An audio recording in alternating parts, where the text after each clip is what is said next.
शुभ सकाळ पिलामाने।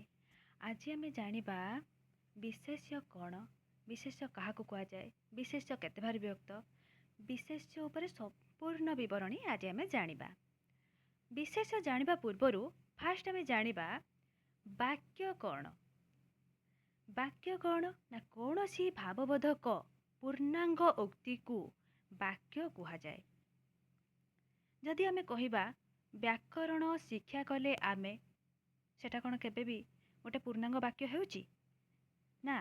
ताले पूर्णांग वाक्य कौन हबो? जदि आमे कहिबा व्याकरण शिक्षा कले आमे ओडिया साहित्य को संपूर्ण भावे बुझी परिबा। जदि आमे कहिबा गोपबंधु गरीब मानक पाई, एटा कहले केबे संपूर्ण वाक्य होउनी कि गोटे संपूर्ण भाव को पूर्णांग रूप प्रदान करूनी। ताले कौन कहिबा आमे एठी ना गोपबंधु गरीब मानक पाई सर्वस्व त्याग करि देइथिले। ताले एटा जाई गोटे पूर्णांग वाक्य हेउची। पिले देख तापरे गोटे पद कहा कहबा बुझिबा। पद कौन ना पद होउची वाक्यर प्रत्येक अंश को पद कुहा जाए। हैला, जदि आमे कहिबा छात्र माने कटकरू बस रे गाँ को गले, ताले एठी छात्र कटक आ बस गाँ गले एटा सब गोटे गोटे होउची पद। ताले ए जो तम मन भितर आसीबो ताले हमर माने आ रु रे कु एटा सब कौन पिला माने ए सब को बाद देले केवल शब्द रहिबो। मन रखथाओ, ए सब को बाद देले केवल शब्द रहिबो, ताकू शब्द कुहा जिवो। जदि छात्र कटक बस एटा सब कहिबा ताले आमे ताहाकू कोन कहिबा ना शब्द कहिबा। कि जत्ते बेला ता विभक्ति युक्त हबो तापर जाके हम पद कहिबा। एटा मन रखिथाओ। देख पिले पद 5 भागरे विभक्त हैला। प्रथमे कौन ना विशेष्य, विशेषण, सर्वनाम, क्रिया व अव्यय। आमर आलेख्य विषय वस्तु हेउची विशेष्य पद हैला। ताहले आमे एथर निजको प्रश्न करिबा, ताहले विशेष्य कौन, विशेष्य कोठु आसिला, विशेष्य किए गोटे व्याकरण रे ताको गोटे मान्यता दिया गला। विशेष्य कौन सेटा प्रकृत रे आमे जानिबा गले विशेष्यर मुख्य संज्ञा हेउची जेउ पद कौनसी प्रकार नाम को बुझाए ताहाकू विशेष्य बा विशेष्य पद कहंती। कौनसी गोटे से नाम को बुझेबो, से पहाड़ हो, पर्वत हो, कि झरणा हो, कि मनीष हो, कि पशु हो, सब किछि को हम विशेष्य कहिबा हैला। सब किछिर नाम को हम विशेष्य कहिबा। देख पिले एही विशेष्य को 5 भागरे विभक्त करा जाइछि। केते भागरे ना 5 भागरे। प्रथमे हेउची व्यक्तिवाचक विशेष्य, द्वितीय रे कौन ना वस्तुवाचक विशेष्य, तृतीय रे कौन ना जातिवाचक विशेष्य, चतुर्थ रे कौन ना गुणवाचक विशेष्य, आ गोटे ता ना कौन ना अवस्थावाचक विशेष्य, पंचम रे कौन ना क्रियावाचक विशेष्य। पिले देख एकु मन रखिया पई किछटा ट्रिक जानी रख। प्रथमे आसला गोटे व्यक्ति, व्यक्ति कौन व्यवहार करे गोटे वस्तु को ना। तापर कौन रहिला, तापर जाति, जाति रहिला, जातिर गोटे गुण किछि थिबो ना, कि गोटे अवस्था गोटे मनुष्यर किछि गोटे अवस्था रहउतबो ना। त आमे केमि जानिबा सेटा गोटे मनुष्य जाति, सेटा गोटे पशु जाति, तार किछि ना किछि गोटे गुण रहिथिबो ना। तो सेही दृष्टि आमे तापर आमे जानिबा जाति परे गुणवाचक विशेष्य, तापर क्रिया, ता क्रिया दृष्टि आमे जानिबा से कौन। तेणु करी आमर 5टा विशेष्य ताकू मन रखिबा सहज गोटे उपाय रहउची। गोटे प्रथम व्यक्ति, तापर वस्तु, तापर जाति, तापर गुण, तापर क्रिया हैला। तापर पिला मान देख प्रथमे एहाकू गोटे गोटे आलोचना करिबा हैला। प्रथमे कौन आसिला, प्रथमे आसिला व्यक्तिवाचक विशेष्य। एहाकू संज्ञावाचक विशेष्य पिले कुहा जाए। कौन कहा जाए ना संज्ञावाचक बा नामवाचक विशेष्य कुहा जाए पिले, मन रखुता। सेकंड कौन आसिला ना निर्दिष्ट नाम प्रकाश करुथिबा पदगुड़ी को व्यक्तिवाचक विशेष्य कुहा जाए। कौन रहला ना निर्दिष्ट नाम, निर्दिष्ट नाम पूरा गोटे व्यक्तिर निर्दिष्ट पूरा नाम को बुझाउथबो। मन कर आमे कह राम, श्याम, कुकुर, आ कुकुर कुकुर कहबानी, कुकुर पुणी तार पर्टिकुलर नाम कहबा, कि जानी कहबा कि କ'ଣ କହୁଛନ୍ତି ସବୁ ବେବି କହିବା କି ସବୁ ଗୋଟେ ଗୋଟେ ନାମ କହିବା। ପୁଣି କ'ଣ ହେଉଛି ନା ପାହାଡ଼ ଏଠି କହିବାନି ପିଲେ, ପାହାଡ଼ର ନାମ କହିବା। ଗୋଟେ ହିମାଳୟ ପର୍ବତ, ଯେଉଁ ଆମର ଗୋଟେ ନଦୀ ମହାନଦୀ କି ଆମର ଗୋଟେ ଯାହା କିଛି ସବୁ ରହିଛି ତାର ନାମକୁ କହିବା। ସେଇଟା ହେଉଛି ବ୍ୟକ୍ତିବାଚକ ବିଶେଷ୍ୟ ହେଲା। ଦେଖ ପିଲେ, ଏହି ଶ୍ରେଣୀର ବିଶେଷ୍ୟ ନିର୍ଦ୍ଦିଷ୍ଟ ବ୍ୟକ୍ତି, ସ୍ଥାନ, ସହର, ପର୍ବତ, ବନ, ନଦୀ, ଗ୍ରନ୍ଥ ଆଉ ଆମର ଦେଶ ଓ ପଶୁପକ୍ଷୀର ନାମକୁ ବୁଝାଏ। ସବୁର ନାମକୁ ବୁଝାଏ, ପଶୁପକ୍ଷୀ ବୁଝାଇବନି, ତାର ନାମକୁ।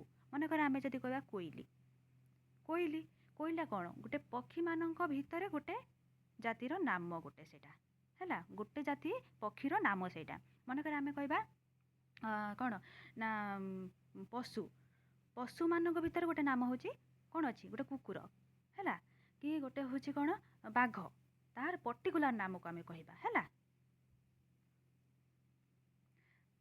ଦେଖ ପିଲେ, ତାର ଉଦାହରଣ ଗୋଟେ ନେବା, କ'ଣ ନା ମହାନଦୀ ଓଡ଼ିଶାର ବଡ଼ ନଦୀ। ଏଇ ଯେଉଁ ମହାନଦୀ, ଏଟା ଗୋଟିଏ ନଦୀର ନାମକୁ ବୁଝାଉଛି। ତେଣୁ ଏଠାରେ ମହାନଦୀ ଓଡ଼ିଶା ବି ଗୋଟେ କ'ଣ ନା ରାଜ୍ୟର ନାମ ବୁଝାଉଛି। ଆଉ ଓଡ଼ିଶା ଦୁଇଟି ଯାକ ବ୍ୟକ୍ତିବାଚକ ବିଶେଷ୍ୟ। ପିଲେ ମନେ ରଖିଥାଅ, କ୍ୱେଶ୍ଚିନ୍ ଆସିବ, କରିପାରିବନି ଏଟା, ଜାଣିପାରିବନି ଓଡ଼ିଶା ବ୍ୟକ୍ତିବାଚକ କି ଜାତିବାଚକରେ ଯାଉଛି। ମନେ ରଖିଥାଅ ଏ କଥାଟା। କ'ଣ ହେଉଛି ନା ସେଟା ହେଉଛି ମହାନଦୀ ଆଉ ଓଡ଼ିଶା ଦୁଇଟା ଯାକ ହେଉଛି ଆମର ବ୍ୟକ୍ତିବାଚକ ବିଶେଷ୍ୟ। ଯଦି ଆମର ଟୋଟାଲ କୁହାଯାଇଥାନ୍ତା ଦେଶ, ତାହେଲେ କେବେ ବି ଏଟା କନଷ୍ଟାଣ୍ଟ ବ୍ୟକ୍ତିବାଚକ ବିଶେଷ ହେଇନଥାନ୍ତା ପିଲେ। ଯେହେତୁ ଏଠି ଆମର କୁହାଯାଇଛି ପର୍ଟିକୁଲାର ଗୋଟେ ରାଜ୍ୟର ନାଁ କୁହାଯାଇଛି ଓଡ଼ିଶା, ତାହେଲେ ଏଟା ଆମେ ଗୋଟେ ବ୍ୟକ୍ତିବାଚକ ବିଶେଷ ଭାବରେ ଗ୍ରହଣ କରିବା ହେଲା। ମନେକର ହେଉଛି ଦେଖ ଲେଖାଯାଇଛି ରାମ, ଶ୍ୟାମ, ବାଲେଶ୍ୱର, ଭୁବନେଶ୍ୱର, ହିମାଳୟ, ଶିମିଳିପାଳ, ରାମାୟଣ, ଭାଗବତ, ଭାରତ, ଆମେରିକା, ବାଘ, ମୟୂର, ଏସବୁ ପ୍ରଭୃତି ହେଉଛି କ'ଣ ନା ଆମର ବ୍ୟକ୍ତିବାଚକ ବିଶେଷ୍ୟ ହେଲା। ତାପରେ ସେକେଣ୍ଡ ଯିବା ଆମର ବସ୍ତୁବାଚକ ପିଲେ ବିଶେଷ୍ୟ ହେଲା। ବସ୍ତୁବାଚକ ବିଶେଷ୍ୟ, ବସ୍ତୁବାଚକ ବିଶେଷ୍ୟ କହିଲେ କ'ଣ ବୁଝେଇବା ନା କୌଣସି ବସ୍ତୁର ନାମ ପ୍ରକାଶ କରୁଥିବା ବିଶେଷ୍ୟକୁ ବସ୍ତୁବାଚକ ବିଶେଷ୍ୟ କୁହାଯିବ ହେଲା।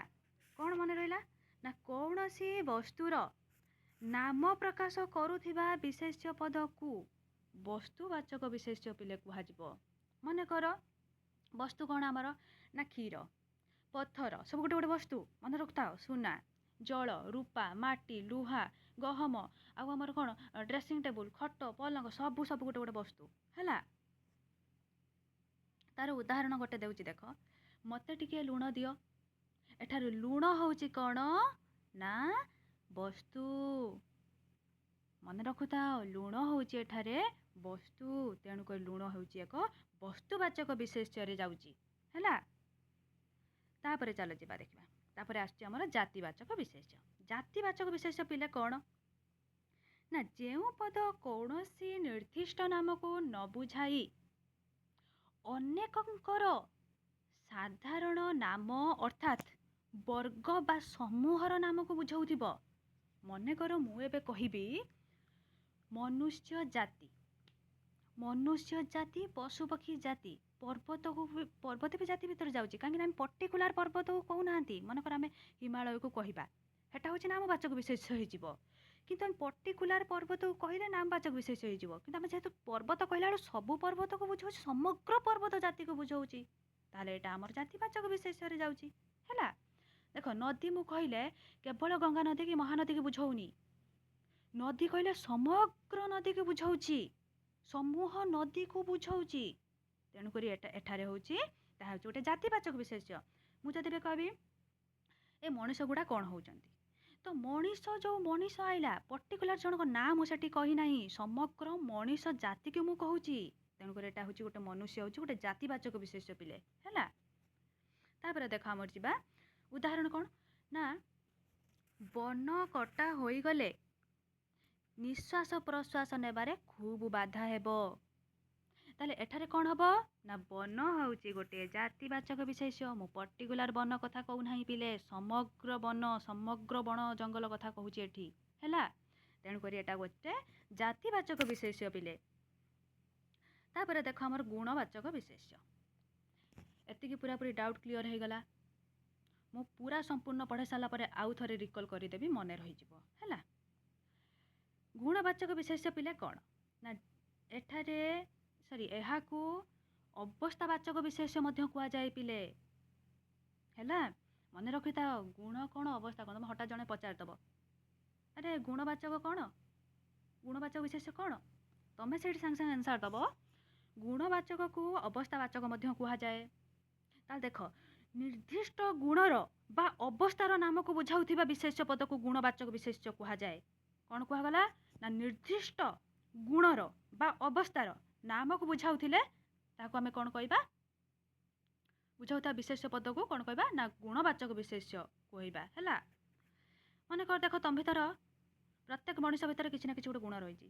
ପ୍ରତ୍ୟେକ ମଣିଷ ଭିତରେ କାହା ଭିତରେ ଅଧିକ ମମତା ରହିଥିବ, କାହା ଭିତରେ ସାଧୁତା ରହିଥିବ, କାହା ଭିତରେ ଧୈର୍ଯ୍ୟ ରହିଥିବ, ଆଉ କାହା ଭିତରେ କ୍ରୋଧ ରହିଥିବ, କାହା ଭିତରେ ବୀରତ୍ୱ ରହୁଥିବ, କାହା ଭିତରେ ଶୈଶବଟା ଗୋଟେ ଅବସ୍ଥା ନା, ଆଉ ଆମର ଯେଉଁ ବାଲ୍ୟ ଅବସ୍ଥା, ଯୌବନ ଅବସ୍ଥା, ଏଗୁଡ଼ା ସବୁ ଗୋଟେ ଗୋଟେ ଅବସ୍ଥା, ଆଉ ଗୋଟେ ବାର୍ଦ୍ଧକ୍ୟ ସେଇଟା ବି ଗୋଟେ ଅବସ୍ଥା। ତ ପିଲେ ଏଗୁଡ଼ା ସବୁ ଆମର ଗୁଣ ବା ଅବସ୍ଥାବାଚକରେ ପିଲେ ଯାଉଛନ୍ତି। ଦେଖ କ୍ଷମା, ଭକ୍ତି, ସାହସ, ଶ୍ରଦ୍ଧା, ଦୟା ପ୍ରଭୃତି ଏଗୁଡ଼ା ସବୁ ଯାଉଛି ଆମର କେଉଁଟାର ନା ଗୁଣବାଚକ ବିଶେଷ୍ୟରେ ପିଲେ ଯାଉଛନ୍ତି, ମନେ ରଖୁଥାଅ। ତାପରେ ଆମେ ଯିବା ଉଦାହରଣ ଦେବା ଗୋଟେ କ'ଣ ନା ମଣିଷର ଗର୍ବ ଅହଙ୍କାର ତାକୁ ତଳକୁ ଟାଣୁଛି। ଏଠାରେ ଯେଉଁ ଗର୍ବ ଆଉ ଯେଉଁ ଏଇ ଅହଙ୍କାର ଦୁଇଟା ହେଉଛି ଗୋଟେ ଗୋଟେ ଗୁଣବାଚକ ବିଶେଷ୍ୟ। ମନେ ରଖୁଥାଅ ଗୋଟେ ଗୋଟେ ଗୁଣବାଚକ ବିଶେଷ୍ୟ କ'ଣ କ'ଣ ନା ଏଇ ଗର୍ବ ଆଉ ଏଇ ଅହଙ୍କାର ଦୁଇଟା ଏକ ଗୁଣବାଚକ ବିଶେଷ୍ୟ ହେଲା। ତାପରେ ଯିବା ଆମର କ୍ରିୟାବାଚକ ବିଶେଷ୍ୟ। କ୍ରିୟାବାଚକ ବିଶେଷ୍ୟ ବୋଲେ ଟିକେ ହାର୍ଡ଼ ଲାଗିବ। କାହିଁକି ଲାଗିବ ତା ଭିତରେ ଜାଣିଲେ ଆମେ ଗଲେ ଆମେ ଜାଣିପାରିବା ହେଲା। ଯେଉଁ ପଦ କୌଣସି କ୍ରିୟାର ନାମକୁ ବୁଝାଏ ତାହାକୁ କ୍ରିୟାବାଚକ ବିଶେଷ୍ୟ କୁହାଯାଏ ହେଲା। ଏଇଟା ଆମେ ସମସ୍ତେ ଜାଣିଛନ୍ତି। କ୍ରିୟାଟା କ'ଣ ଯେଉଁଟା ଗୋଟେ କ୍ରିୟାର ନାମକୁ ଆମର ଯେହେତୁ ଜାଣିଛନ୍ତି ବିଶେଷ୍ୟ ପ୍ରତ୍ୟେକ ନାମକୁ ବୁଝାଉଛି, ତ ଆମେ ଏଇଟା ଅଟୋମେଟିକ୍ କହିଦେବା ଗୋଟେ କ୍ରିୟାର ନାମକୁ ବୁଝାଉଛି। ତାହେଲେ ପିଲେ ସାଧାରଣତଃ କ୍ରିୟାକୁ ଆମେ ଦୁଇ ଭାଗରେ ବିଭକ୍ତ କରିବା। କେତେ ଭାଗରେ? ଦୁଇ ଭାଗରେ। କ'ଣ କ'ଣ ନା ଗୋଟେ ହେଉଛି ସାଧ୍ୟ କ୍ରିୟା ଆଉ ଗୋଟେ ହେଉଛି ସିଦ୍ଧ କ୍ରିୟା। ପିଲେ ସାଧ୍ୟ କ୍ରିୟା କ'ଣ ନା ଯେଉଁ କ୍ରିୟାରୁ କାଳ, ବଚନ, ପୁରୁଷ ପ୍ରଭୃତି ଧାରଣା ଜନ୍ମେ ତାହାକୁ ଆମେ କ'ଣ କହିବା ନା ସାଧ୍ୟ କ୍ରିୟା। ପିଲେ କାଳ କ'ଣ ଅତୀତ, ବର୍ତ୍ତମାନ, ଭବିଷ୍ୟତ ନୁହେଁ କି? ତିନିଟା କାଳ ଆମର ଅଛି, ପାଷ୍ଟ, ପ୍ରେଜେଣ୍ଟ ଆଉ ଫ୍ୟୁଚର। ଆଉ ପୁରୁଷ କ'ଣ ଏକବଚନ ବହୁବଚନ, ଓଡ଼ିଆରେ ଦୁଇଟା ପୁରୁଷ ଅଛି ହେଲା। ଆଉ ବଚନ କ'ଣ ସରି ଟିକେ ଭୁଲ କହିଦେଲି। କ'ଣ ନା ଆମର ବଚନ କହିଲେ କ'ଣ ବୁଝିବା ନା ଏକବଚନ ବହୁବଚନ ଦୁଇଟା ବଚନ ବୁଝାଏ। ଆଉ ପୁରୁଷ କହିଲେ ଆମର କ'ଣ ବୁଝାଇବ? ପ୍ରଥମ ପୁରୁଷ, ଦ୍ୱିତୀୟ ପୁରୁଷ, ତୃତୀୟ ପୁରୁଷ, ଏମିତି ଆମର ପୁରୁଷକୁ ବୁଝାଏ ହେଲା। ତେଣୁକରି ଖାଉଛି, ଖାଏ, ଖାଇଲେ, ଖାଇବି ପ୍ରଭୃତି ହେଉଛି ଆମର କ'ଣ ନା ସାଧ୍ୟ କ୍ରିୟାରେ ଯାଉଛି। ଏଗୁଡ଼ା ପିଲେ କ୍ରିୟାପଦ, ମନେ ରଖୁଥାଏ ଏଗୁଡ଼ିକ ହେଉଛି କ୍ରିୟାପଦ। ଏଟା କେବେ ବି କ୍ରିୟାବାଚକ ବିଶେଷ୍ୟ ନୁହେଁ, ମନେ ରଖୁଥାଏ ଏଗୁଡ଼ା ସବୁ କ୍ରିୟାପଦ। ଆମେ କ'ଣ କରୁଛି ନା ପଢ଼ୁଛି, କିନ୍ତୁ ଆମେ ଏବେ ଜାଣିବା କ୍ରିୟାବାଚକ ବିଶେଷ୍ୟ କ'ଣ ହେଲା। ସିଦ୍ଧ କ୍ରିୟା ପିଲେ କ'ଣ ନା ଯେଉଁ କ୍ରିୟାରୁ କାଳ, ପୁରୁଷ, ବଚନ ପ୍ରଭୃତି ଜଣାପଡ଼େ ନାହିଁ ତାହା ହେଉଛି କ'ଣ ନା ସିଦ୍ଧ କ୍ରିୟା। ମନେକର ଆମେ ଏବେ କହିଦେବା ଭୋଜନ, ମନେକର ଆମେ କହିବା ପୂଜା, ତ୍ୟାଗ, ହସ, କାନ୍ଦ ଏସବୁ ଯାଉଛି ଆମର କେଉଁଟାରେ ନା କ୍ରିୟାବାଚକ ବିଶେଷ୍ୟରେ ପିଲେ। ଏହା ହେଉଛି କ୍ରିୟାବାଚକ ବିଶେଷ୍ୟ, ମନେ ରଖିଥାଅ। ସାଧ୍ୟ କ୍ରିୟାଟା ହେଉଛି କ୍ରିୟାପଦ ଯେଉଁଥିରେ କାଳ, ପୁରୁଷ, ବଚନ ପ୍ରଭୃତି ଧାରଣା ଜନ୍ମେ। ଯେଉଁଥିରେ ଧାରଣା ଜନ୍ମେ ନାହିଁ ଏସବୁର କାଳ, ପୁରୁଷ, ବଚନର, ସେଇଟା ହେଉଛି ସିଦ୍ଧ କ୍ରିୟା ହେଲା। ତାହେଲେ ସେଇ ସିଦ୍ଧ କ୍ରିୟାକୁ ଆମେ କ୍ରିୟାବାଚକ ବିଶେଷ୍ୟ କହିବା। କାହିଁକି କହିବା ଦେଖ, ମନେକର ଉଦାହରଣ ଗୋଟେ ଦେଉଛି। କ'ଣ ଦେଲି ନା ରାମ ପଠନ କ୍ରିୟାରେ ଲିପ୍ତ ଅଛି। ଏଟା ହେଉଛି ଗୋଟେ କ୍ରିୟାବାଚକ ବିଶେଷ୍ୟ। ରାମ ପଢ଼ୁଛି, ଏଟା ହେଉଛି କ'ଣ ନା କ୍ରିୟାପଦ। ମନେ ରଖିଥା ଗୋଟେ କଥା, ଏଟା ସବୁ ହେଉଛି ଆମର କ୍ରିୟାପଦ ହେଲା। ତେଣୁକରି ପିଲେ ଗୋଟେର ଡାଉଟ୍ କେବେ ହେବନି। କେଉଁଥିରେ ଡାଉଟ୍ ହେବନି ନା ଆମର ବ୍ୟକ୍ତିବାଚକ ବିଶେଷ୍ୟ କ'ଣ, ଜାତିବାଚକ ବିଶେଷ୍ୟ କ'ଣ, ଏସବୁରେ କେବେ ପିଲେ ଡାଉଟ୍ ହେବନି। ମୁଁ ତୁମକୁ ଆଉ ଥରେ କହିଦେଉଛି ଦେଖ। ବ୍ୟକ୍ତି କହିଲେ ଆମେ ସାଧାରଣ ପର୍ଟିକୁଲାର ଗୋଟେ ଗୋଟେ ନାମକୁ ବୁଝେଇବା। କ'ଣ କ'ଣ କ'ଣ ନାମକୁ ବୁଝେଇବା ଦେଖ, କ'ଣ କ'ଣ ନାମକୁ ବୁଝାଏ ନା ନିର୍ଦ୍ଦିଷ୍ଟ ନାମ ପ୍ରକାଶ କରୁଥିବା ପଦ ଗୁଡ଼ିକୁ ବ୍ୟକ୍ତିବାଚକ ବିଶେଷ୍ୟ କୁହାଯାଏ। ମନେକର ଆମେ କହିବା ସହର କହିବାନି, ସହରର ନାମକୁ କହିବା। ମନେକର ଆମେ କହିବା ବାଲେଶ୍ୱର କହିଦେବା, ଆମେ କହିଦେବା କ'ଣ ଭୁବନେଶ୍ୱର କହିଦେବା, କି ଆମେ କହିଦେବା ଆମର କ'ଣ ଭଦ୍ରକ କହିଦେବା।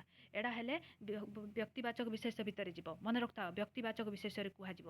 ଯଦି ଆମେ ଏଇଠି ଟିକେ ଜାତି ଆଉ ବ୍ୟକ୍ତି ଭିତରେ ଦେଖିଦେବା ପ୍ରଭେଦଟା କ'ଣ, ବ୍ୟକ୍ତିବାଚକ ବିଶେଷ୍ୟ କ'ଣ, ଜାତିବାଚକ ବିଶେଷ୍ୟ କ'ଣ ହେଲା ନା ପ୍ଲସ୍ ଏଇଟା କ'ଣ ଏବଂ ଜାତି। ତାହେଲେ ଆମେ ଜାତିବାଚକ ବିଶେଷ୍ୟ କ'ଣ କହିବା ଆଉ ବ୍ୟକ୍ତିବାଚକ ବିଶେଷ୍ୟ କ'ଣ କହିବା ନା ଜାତିବାଚକ ବିଶେଷ୍ୟ ପିଲା ହେଉଛି କ'ଣ ନା ପାହାଡ଼ ପର୍ବତ ସହର, ଏଇଟା ହଉ ସବୁ ଗୋଟେ ଗୋଟେ ଜାତି। ମନେ ରଖିଥାଅ, ସବୁ ଗୋଟେ ଗୋଟେ ଜାତି। ଗୋଟେ ମଣିଷ, ଗୋଟେ ଆମର କ'ଣ ପଶୁପକ୍ଷୀ, କି ଆମର ଗୋଟେ ହେଉଛି କ'ଣ ନା ବୃକ୍ଷଲତା। କିନ୍ତୁ ଯଦି ଆମେ ବୃକ୍ଷଲତାର କନଷ୍ଟାଣ୍ଟ ଗୋଟେ ନାମ କହିବା, ଏଟା କି ଗଛ ନା ଏଟା ତେନ୍ତୁଳି ଗଛ, ତାହେଲେ ଜାଣିବା ସେଟା ବ୍ୟକ୍ତିବାଚକ ବିଶେଷ୍ୟ। ମନେ ରଖିଥାଅ, କି ଗଛ ଏଟା ନା ତେନ୍ତୁଳି ଗଛ, ଏଟା ହେଉଛି ଆମର ବ୍ୟକ୍ତିବାଚକ ବିଶେଷ୍ୟ। ଯଦି ଆମେ କହିବା ଆମର କ'ଣ ନା ସମଗ୍ର କୁକୁର ଜାତିକି ନେଇ ଆସିବା ହେଲା, ପଶୁ ଜାତି ଭିତରେ ବି କୁକୁର ଜାତିକି ନେଇ ଆସିବା। ଆମେ କହିବା କି ଏଟା ଆମର ବିଭିନ୍ନ ପ୍ରକାର କଲର୍ ଅଛି ନା, ନାଲିଆ କୁକୁର, ଧଳା କୁକୁର, ଆମର କ'ଣ କାଳିଆ କୁକୁର, ସବୁ ଅଛି ବିଭିନ୍ନ ପ୍ରକାର। ଆମେ ଯଦି କହିବା ଆମେ ଗୋଟେ କୁକୁର କିଣିବା, କି ଭଳିଆ କୁକୁର ନା ନାଲିଆ କୁକୁର, ବୁଝିପାରୁଛ କି, ନାଲିଆ କୁକୁର ପର୍ଟିକୁଲାର ତାର ନାଁ, ତାର କଲର୍ଟା ମୁଁ କହୁଛି, ସେ କଲର୍ ବି ନାଁ କହୁଛି ଏଟା ନାଲି ରଙ୍ଗ ହେଲା। ତାହେଲେ ସେଠି ଆମର ଆସିଯିବ କ'ଣ, ମନେ ରଖିଥାଅ, ସେଟା ଆମର କ'ଣ ଆସିଯିବ, ସେଟା ଆମର ଆସିଯିବ ବ୍ୟକ୍ତିବାଚକ ବା ନାମବାଚକ ବା ସଂଜ୍ଞାବାଚକ ବିଶେଷ୍ୟ ହେଲା। ଯଦି ମୁଁ କହିଦେବି ସମଗ୍ର କୁକୁର, ତାହେଲେ କୁକୁର ହେଉଛି ଗୋଟେ ଜାତିବାଚକ ବିଶେଷ୍ୟ ହେଲା। କେବେ ଭୁଲ ଭାଲ କରିକି କ୍ୱେଶ୍ଚନ୍ ଆନ୍ସର୍ ଦେବ ନାହିଁ। ଏଇଟା ତ ସବୁ କ୍ୱେଶ୍ଚନ୍ରେ ପକାଉଛି, ସିପିଟି ନେଟ୍ ଆମର କ'ଣ ଯେତିକି ସବୁ ପ୍ରତିଯୋଗିତାମୂଳକ ଯେତିକି ପ୍ରଶ୍ନ ଆସୁଛି ସବୁ ତ ଏଗୁଡ଼ା ହିଁ ପକାଉଛି। ଯେତିକି OAVC ଏକ୍ଜାମ୍ ଦିଅ କି ଆମର PGT ଏକ୍ଜାମ୍ ଦିଅ, ସବୁ ତ ପକାଉଛି ଏଗୁଡ଼ା ଆଉ। ତେଣୁକରି ପିଲେ ଫାଷ୍ଟ ଆମେ ଦେଖିବା ଗୋଟେ କଥା ନଜର ରଖିବା, ଯଦି ଆମେ ସମଗ୍ର ମାନେ ପାର୍ଟିସନ୍ କରିଦିଅ, ଏପଟେ ଜାତିବାଚକ କର, ଏପଟେ ବ୍ୟକ୍ତିବାଚକ କର, ଗୋଟେ ଗାର ମଝିରେ ଦିଅ, ଅନୁମାନ କର ଥରେ। ଏଠି ହେଉଛି ଜାତିବାଚକ ଲେଖ, ଏଠି ବ୍ୟକ୍ତିବାଚକ। ଯଦି ଆମେ ଲେଖିଦେବା ଜାତିବାଚକ ଲେଖିବା, ମନୁଷ୍ୟ ଲେଖିବା, ତାହେଲେ ବ୍ୟକ୍ତିବାଚକରେ କ'ଣ ରହିବ, ରାମ ଶ୍ୟାମ ଦାମ ହରି, ଏଗୁଡ଼ା ସବୁ। ଯଦି ଆମେ ଗୋଟେ ଲେଖିବା ସ୍ଥାନ କେଉଁଥିରେ, ଜାତିବାଚକରେ, ତାହେଲେ ଆମେ ତାର ସ୍ଥାନ କ'ଣ ରହିବ ନା ଆମର କ'ଣ ଏଟା ଭୁବନେଶ୍ୱର, କଟକ କି ଯାହା ବି କିଛି ଗୋଟେ ସ୍ଥାନ ରଖିଦେଲ ହେଲା। ଆଉ ଯଦି ଆମେ ଗୋଟେ କହିବା ପର୍ବତ, ଜାତିବାଚକରେ ପର୍ବତ ରଖିଦିଅ ହେଲା, ଜାତିବାଚକରେ ପର୍ବତ ରଖିଦିଅ, ତାହେଲେ ପର୍ବତ ଏଠି ରଖିଦେଲେ, ଏଠି ଆମେ ଲେଖିଦେଲା କେଉଁଠି ବ୍ୟକ୍ତିବାଚକ ବିଶେଷରେ ଲେଖିଦେବା କ'ଣ ନା ହିମାଳୟ କି ବଡ଼ ବଡ଼ ପର୍ବତ ଗୁଡ଼ା ନାଁ ସବୁ ଲେଖିଦେବା ହେଲା। ତାହେଲେ ଏବେ ଆମର ଜାତିବାଚକ ଆଉ ବ୍ୟକ୍ତିବାଚକ ଭିତରେ ପିଲେ କନଫ୍ୟୁଜ୍ ଦୂର ହେଇଯାଇଛି, ମୁଁ ଆଶା କରୁଛି ସେଇଟା ହେଇଥିବ ନିଶ୍ଚୟ। ପିଲେ ଦେଖ, ବସ୍ତୁବାଚକ ଭିତରେ ଆଉ ଜାତିବାଚକ ଭିତରେ କେବେ ବି କନଫ୍ୟୁଜ୍ ହେବ ନାହିଁ। କେମିତି ହେବନି ମୁଁ କହିଦେଉଛି ଶୁଣ। ଯଦି ମୁଁ କହିବି ଯେ ସମଗ୍ର ପଥରଟାକୁ ମୁଁ କହିବି, ପଥରଟାକୁ କହିବି, ତାହେଲେ ସେଟା କ'ଣ ହେଇଯିବ ପିଲେ, ଯଦି ପଥରଟାକୁ ମୁଁ କହିଲି ତାହେଲେ ପଥରଟା କ'ଣ ହେବ, ପଥରଟା ହେବ ପିଲେ ଏଠି ଆମର କ'ଣ ବସ୍ତୁବାଚକରେ ଯାଉଛି ହେଲା। କିନ୍ତୁ ଯଦି ଆମର କ'ଣ ନା ପଥରରୁ ଗୋଟେ ନେଇ ଆଇଲି, ଗୋଟେ ଛୋଟ ପଥର, ଗୋଟେ ଗୋଡ଼ି ଆଣିଲି, ଗୋଡ଼ି, ତଥାପି ସେ ବସ୍ତୁବାଚକରେ ଯିବ ପିଲେ ହେଲା। ମନେକର ପୁରା ସୁନାଟା ରହିଲା, ପୁରା ସୁନାଟା ରହିଲା, ସେଟା ହେଉଛି ବସ୍ତୁବାଚକରେ ରହିବ ହେଲା। ଜାତିବାଚକ କ'ଣ କେଉଁଟାରେ ପଳେଇ ଆସିବ ନା ସୁନା କାନଫୁଲ, ସୁନା କ'ଣ ନାକ ଫୁଲ, ଏଇଟା ସବୁରେ ରହୁଛି ଆମର ଜାତିରେ ରହୁଛି। ମନେ ରଖିଥାଉ ଏ କଥା। ଯଦି ସମଗ୍ର ଜଳକୁ ମୁଁ ନେଇ ଆସିବି, ପିଲାମାନେ ଗୋଟେ କଥା ମନେ ରଖିଥାଅ ଯେ ଯଦି ଗୋଟେ ବସ୍ତୁକୁ ଆମେ ଖଣ୍ଡ ଖଣ୍ଡ କରିବା, ଯଦି ଖଣ୍ଡ ଖଣ୍ଡ କଲା ପରେ ବି ତାର କୌଣସି ପରିବର୍ତ୍ତନ ହେବନି, ମାନେ ପଥରଟାକୁ ଯେତେ ଥର ଖଣ୍ଡ ଖଣ୍ଡ କରିବା ସେ କ'ଣ ହେବ? ସେ ଯଦି ପରିବର୍ତ୍ତନ ତାର ନ ହେବ, ମାନେ ସେ ଗୋଡ଼ିରେ ପରିଣତ ନ ହେବ, ମନେ ରଖିଥାଅ ଯଦି ଗୋଡ଼ିରେ ପରିବର୍ତ୍ତନ ନ ହେଉଥିବ ତାହେଲେ ସେଟା ବସ୍ତୁବାଚକରେ ରହିବ। ଯଦି ଗୋଡ଼ିରେ ପରିଣତ ହୋଇଗଲା ତାହେଲେ ସେଟା ଜାତିବାଚକ ହେଇଯିବ। ମନେ ରଖିଥାଅ। ଆଉ ଗୋଟେ କଥା, ଯଦି ମୁଁ ସୁନା କାନଫୁଲଟା ସୁନାଟା କହିଲି, ସୁନାଟା ଏଠି ହେବ ବସ୍ତୁବାଚକ ବିଶେଷ୍ୟ। ଯଦି ତାର କନଷ୍ଟାଣ୍ଟ ଗୋଟେ ଜାତି କହିଲି, କ'ଣ କାନଫୁଲ ଜାତି, ଗୋଟେ କାନଫୁଲ ମୁଁ କହିଥିଲି ନା ପୂର୍ବରୁ, କାନଫୁଲର ଜାତି କହିଲି ସିନା, କାନଫୁଲର ଅଲଗା ଅଲଗା ଅଲଗା ଅଲଗା ସବୁ ନାଁ ସବୁ ଥିବ ଷ୍ଟାଇଲିଶ କାନଫୁଲର। ଆଉ ଯଦି ମୁଁ ସୁନା କାନଫୁଲ କହିବି, ତାର ସୁନା କାନଫୁଲ ହେଇଗଲେ କ'ଣ ହେଇଯିବ? ସେଟା ଗୋଟେ ଜାତିବାଚକ ବିଶେଷ୍ୟ ହେଇଯିବ। ହେଲା। ଯଦି ମୁଁ କହିବି ସମଗ୍ର ଜଳକୁ, ମାନେ ସମୁଦ୍ରର ସମଗ୍ର ଜଳକୁ କ'ଣ କହିଲି ନା ତାକୁ କେବେ ବି ଭାଙ୍ଗିଲେ ବି ସେ ଯଦି ଗୋଟେ ଗ୍ଲାସ୍ ପାଣିରେ ପରିବର୍ତ୍ତନ ନ ହେଉଥିବ କିମ୍ବା ଗୋଟେ ତାଟିଆରେ ପାଣିରେ ପରିଣତ ନ ହେଉଥିବ ତାହେଲେ ସେଇଠି ତୁମେମାନେ ସବୁ କ'ଣ ଜାଣିବ? ସେଟା ହେଉଛି ଗୋଟେ ବସ୍ତୁବାଚକ ବିଶେଷ୍ୟ। ଯଦି ସେଟା ଗୋଟେ ଗ୍ଲାସ୍ ପାଣି, ମୁଁ କହିବି ମୋତେ 1 ଗ୍ଲାସ୍ ୱାଟର, ଗିଭ୍ ମି ଏ 1 ଗ୍ଲାସ୍ ୱାଟର, ହେଲା, ମୋତେ ଦିଅ ଗୋଟେ ଗ୍ଲାସ୍ ପାଣି, ତାହେଲେ ଏଠି କ'ଣ ହେବ ନା ଯେଉଁ ଗୋଟେ ଗ୍ଲାସ୍ ପାଣି ହେଉଛି ସେ ଗୋଟେ ଗ୍ଲାସ୍ ପାଣିଟା ହେଉଛି ଆମର ଜାତିବାଚକ ବିଶେଷ୍ୟରେ ଯାଉଛି। ହେଲା, କି ମୋତେ ମୁନ୍ଦାଏ ପାଣି ଦିଅ, ଏମିତି ଯେଉଁ ମାଗନ୍ତି ସେଇଟା। ଆଉ ଯଦି ମାଟିଟା କ'ଣ ନା ମାଟି ହେଉଛି ପିଲା ଗୋଟେ ବସ୍ତୁବାଚକ ବିଶେଷ୍ୟ। ହେଲା, କିନ୍ତୁ ଯେତେବେଳେ ତାହା ମୂର୍ତ୍ତିରେ ପରିଣତ ହେଉଛି ସେଟା ଗୋଟେ ଜାତିବାଚକ ବିଶେଷ୍ୟ। ମନେ ରଖିଥାଅ କଥା। ହେଲା, ତାପରେ ଯିବା ଚାଲ ଦେଖିବା ନା ଗୁଣବାଚକ ବିଶେଷ୍ୟ। ଗୁଣବାଚକ ସେଟା ତାପରେ ତ ତମମାନେ କ୍ଲିୟର ଅଛ। ଗୁଣବାଚକ ବିଶେଷ୍ୟ ଯେଉଁଟା ମଣିଷର ଅନ୍ତର୍ନିହିତ ଗୁଣକୁ ଗୁଣାବଳୀକି ବୁଝାଉଥିବ। ହେଲା, ଆଉ ଆମର କ'ଣ ନା ଗୁଣବାଚକ ବିଶେଷ୍ୟ ପରେ ଆସିଗଲା କ'ଣ ନା କ୍ରିୟାବାଚକ ବିଶେଷ୍ୟ। କ୍ରିୟାବାଚକ ବିଶେଷ୍ୟ ଯାହା ଆମେ କାର୍ଯ୍ୟରେ ପରିଣତ କରୁଛନ୍ତି ତାର ନାମକୁ ବୁଝାଉ, ଯେଉଁ କାର୍ଯ୍ୟର ନାମକୁ ବୁଝାଉଥିବ ତାହେଲେ ତାହା ହେଉଛି ଆମର କ୍ରିୟାବାଚକ ବିଶେଷ୍ୟ। କ୍ରିୟାବାଚକ ବିଶେଷ୍ୟ ଦୁଇ ଭାର ବିଭକ୍ତ, ଗୋଟେ ହେଉଛି ସାଧ୍ୟ କ୍ରିୟା, ଗୋଟେ ହେଉଛି ସିଦ୍ଧ କ୍ରିୟା। ରିଭିଜନ କରାଉଛି, ବୁଝିପାରିଲ? ସାଧ୍ୟ କ୍ରିୟା କ'ଣ ନା ଯେଉଁଥିରେ ଯେଉଁ କ୍ରିୟାରୁ କାଳ ପୁରୁଷ ବଚନ ଧାର୍ଯ୍ୟ ବା ଧାରଣା ଜନ୍ମେ ସେଟା ହେଉଛି ସାଧ୍ୟ କ୍ରିୟା। ଖାଉଛି, ଖାଏ, ଖାଇଲେ, ଖାଇବି। ଆଉ ଯେଉଁଥିରେ କ'ଣ ସିଦ୍ଧ କ୍ରିୟା କ'ଣ ନା ଯେଉଁ କ୍ରିୟାରୁ କାଳ ପୁରୁଷ ବଚନ ପ୍ରଭୃତି ଧାରଣା ଜନ୍ମେ ନାହିଁ ତାହା ହେଉଛି କ'ଣ ନା ସିଦ୍ଧ କ୍ରିୟା ପିଲେ। ଯେମିତି ପୂଜା, ତ୍ୟାଗ, ହସ, କାନ୍ଦ ଏସବୁ। ଆଉ ଏହା ହେଉଛି କ୍ରିୟାବାଚକ ବିଶେଷ୍ୟ ମଧ୍ୟ ପିଲେ କୁହାଯାଏ ୟାକୁ। ହେଲା, ଆମେ ଯେଉଁ କ୍ରିୟାବାଚକ ବିଶେଷ୍ୟ ପଢ଼ୁଛନ୍ତି ପ୍ରକୃତରେ ଏଇଟାକୁ ଆମେ କ୍ରିୟାବାଚକ ବିଶେଷ୍ୟ କହୁଛନ୍ତି। ଆଉ ଯେଉଁଟା କହୁଛନ୍ତି ସେଇଟା କ୍ରିୟାପଦ କହୁଛନ୍ତି। ମନେକର ଦେଖ, ରାମ ପଠନ କ୍ରିୟାରେ ଲିପ୍ତ ଅଛି, କ'ଣ କହିବା ନା କ୍ରିୟାବାଚକ ବିଶେଷ୍ୟ କହିଲେ ଏଇଟା କେଉଁଟା ନା ପଠନ ହେଉଛି କ୍ରିୟାବାଚକ ବିଶେଷ୍ୟ। କିନ୍ତୁ ଯଦି କହିବା ଆମେ ରାମ ପଢ଼ୁଛି ତାହେଲେ ଏଇଟା କ୍ରିୟାପଦ ହେଇଯିବ। ହେଲା, ଏତିକି ସମୟ ମୋ ଭିଡ଼ିଓକୁ ଦେଖିଥିବାରୁ ବହୁତ ବହୁତ ଧନ୍ୟବାଦ, ବହୁତ ବହୁତ ଧନ୍ୟବାଦ। ଆଉ ଗୋଟେ କଥା କହିବି, ମୋର ଡେସ୍କ୍ରିପ୍ସନରେ ଆମର ୟୁଟ୍ୟୁବ୍ ଲିଙ୍କ୍ ଅଛି, ଆମର ଟେଲିଗ୍ରାମ ଲିଙ୍କ୍ ଅଛି, ସେଥିରେ ଜଏନ୍ ହେଇଯାଆନ୍ତୁ। ହେଲା, ଆଉ ଭଲ ଭଲ ପୁସ୍ତକ ମୁଁ ପଠାଇବି, ତା ଭିତରେ ସବୁ କିଛି ପାଇପାରିବେ, PDF ପାଇପାରିବେ। ଆଉ ପ୍ରତ୍ୟେକ ଦିନ କ'ଣ କ୍ଲାସ୍ ହେଉଛି ସେଇଟା ପାଇପାରିବେ। ଆଉ ଆମର ଲାଇଭ୍ କ୍ଲାସ୍ ବି ହେବ ପରବର୍ତ୍ତୀ ମୁହୂର୍ତ୍ତରେ। ମୋ ଗ୍ରୁପ୍ ସହିତ ଜଏନ୍ ହୁଅନ୍ତୁ। ଆଉ ତା ସହିତ କ'ଣ କରିବା ନା ମୋ ଚ୍ୟାନେଲକୁ ସବସ୍କ୍ରାଇବ୍ କରନ୍ତୁ। ହେଲା, ଧନ୍ୟବାଦ।